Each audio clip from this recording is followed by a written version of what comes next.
Hello friends, super magic રસોઈમાં મિત્રો હું આપનું સ્વાગત કરું છું। આજે હું 5 શોર્ટ્સની રેસીપી લઈને આવી છું મિત્રો। તો તમને મારો વિડીયો ગમે તો લાઈક કરજો, શેર કરજો અને સબસ્ક્રાઇબ કરવાનું તો ભૂલતા જ નહીં મિત્રો। 5 શોર્ટ્સ બનાવવા માટે મેં શું ઇન્ગ્રેડિયન્ટ લીધા ને એ પણ હું તમને બતાવી દઉં।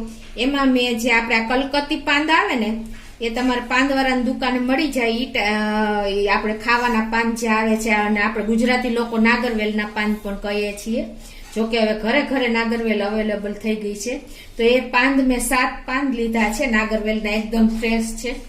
અને 2 ટેબલ સ્પૂન જેવી મેં આ જીરા ટોપરાનું ખમણ લીધું છે, જે ડેસિકેટેડ ખમણ આવે ને એ।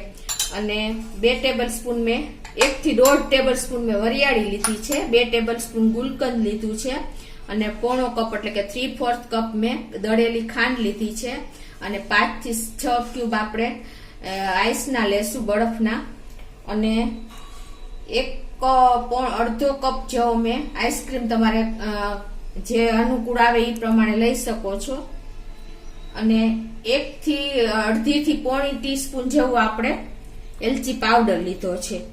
અને પોણો કપ જેવું આપણે દૂધ જોશે। અને સર્વ કરવા માટે આપણે શોર્ટ્સ ગ્લાસ લેશું। એટલે આટલા ઇન્ગ્રેડિયન્ટ મિત્રો આપણે જોશે। મિત્રો હવે આપણે 5 શોર્ટ્સ બનાવવાનું ચાલુ કરીએ।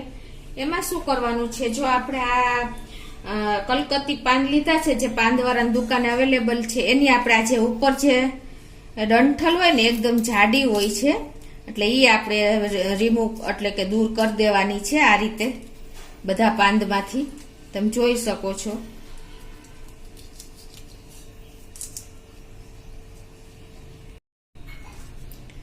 અને બીજું કે મિત્રો આ 5 શોર્ટ્સ આપણે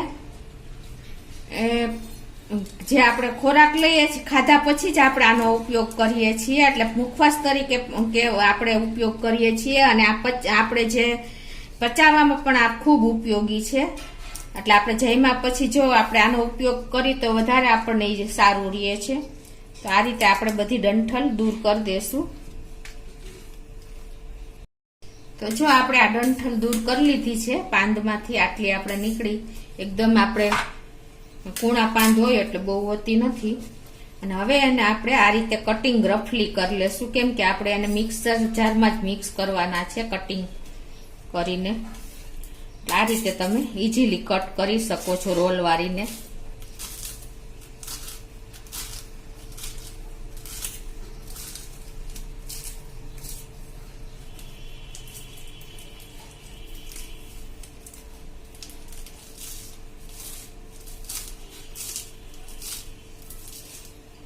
હવે આને આપણે એક મિક્સર જારમાં લઈ લેશું।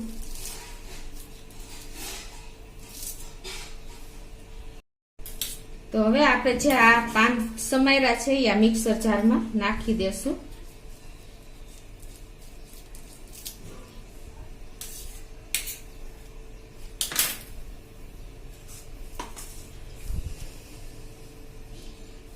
હવે એમાં આપણે 1 થી 1.5 ટેબલ સ્પૂન જેવું આપણે વરિયાળી નાખશું।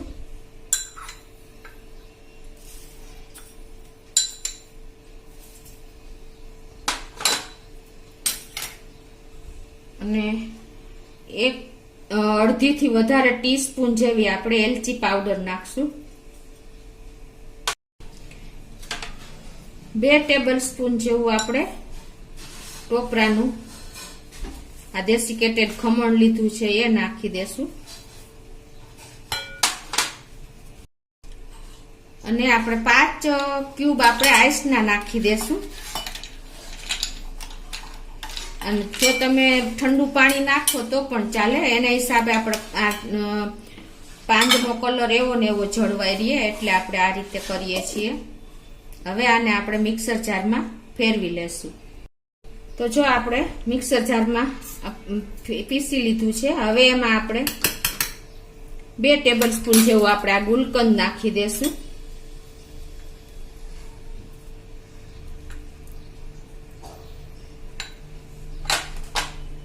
અને આપણે 2 થી 3 આઈસના ક્યુબ નાખી દેશું।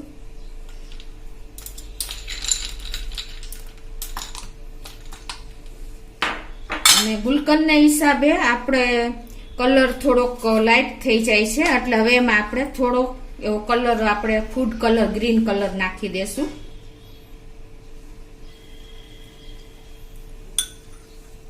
અને હવે પાછું આપણે આને બ્લેન્ડ કરી લેશું. તો જો આપણે આ રીતે ફેરવી લીધું છે. હવે એમાં આપણે 1/4 કપ આપણે દળેલી ખાંડ નાખી દેશું.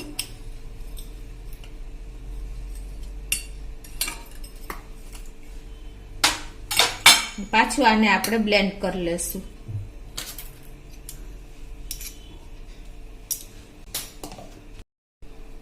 તો જો આપણી પેસ્ટ એકદમ સરસ તૈયાર થઈ ગઈ છે. તમે પીસી એટલે તમે જોઈ શકો છો કલરને હિસાબે આપણો કલર પણ એકદમ સરસ ગ્રીન આવી ગયો છે મિત્રો.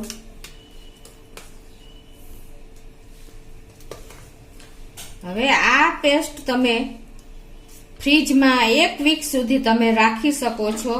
અને જો તમારે ફ્રીઝરમાં રાખવી હોય તો મિત્રો તમે 2 થી 3 મહિના સુધી આ રીતે તમે આઈસ પ્લેટમાં કે ડબ્બામાં ભરીને તમે રાખી શકો છો અને ગમે ત્યારે તમારે એને એન્જોય કરી શકો છો મિત્રો. તો આ રીતે તમે ચોક્કસ ટ્રાય કરજો. તો આપણી પેસ્ટ પણ રેડી થઈ ગઈ છે.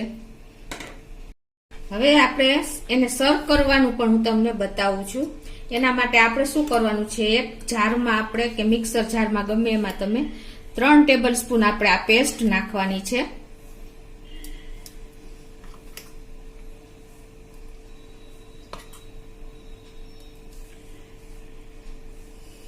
અને એમાં આપણે 2 ટેબલ સ્પૂન જેવી આપણે તમારા ગળાશ પ્રમાણે વધઘટ કરી શકો છો. અત્યારે હું 2 ટેબલ સ્પૂન જેવી દળેલી સાકર નાખું છું.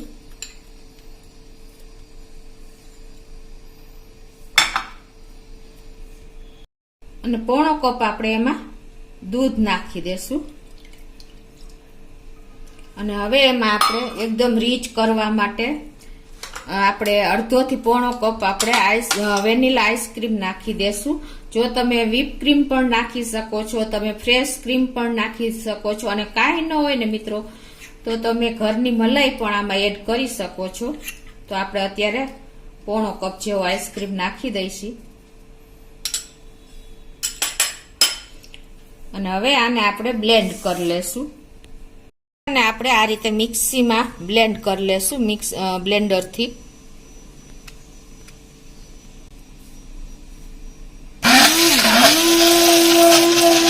આ રીતે આપણે બ્લેન્ડ કરી લઈશું. તો જો હવે આપણે મિક્સ કરી લીધું છે બ્લેન્ડરથી.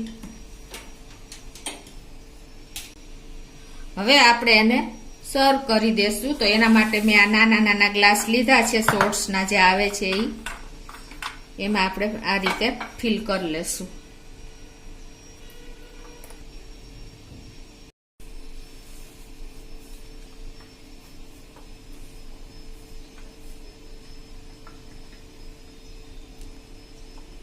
મિત્રો આ શોર્ટ્સ આપણે પાનનું શોર્ટ્સ એકદમ રિફ્રેશિંગ કરી દે છે આપણને. તમે જમ્યા પછી જેમ આપણે પાંદ લઈએ છીએ ને એ રીતે જ તમે જો 5 શોર્ટ્સ તૈયાર કરીને લેશો ને તો મિત્રો એકદમ આપણે પચવામાં આપણે જે જમ્યા હોય એ પણ પચી જાય છે અને આપણે એકદમ ફ્રેશ થઈ જઈએ છીએ. તો હવે આપણે આ ફિલ કર્યા પછી આપણે એને રોજ પેટલ એટલે કે ગુલાબની પાંદડીથી આપણે એને ડેકોરેટ કરી દેશું.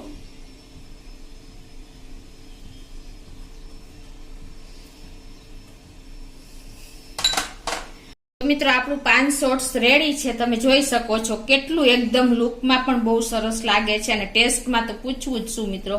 તો તમે ચોક્કસ એક વખત આ રીતે ટ્રાય કરજો. અને તમને મારો વિડીયો ગમે ને તો લાઈક કરજો, શેર કરજો અને સબસ્ક્રાઇબ કરવાનું તો ભૂલતા જ નહીં.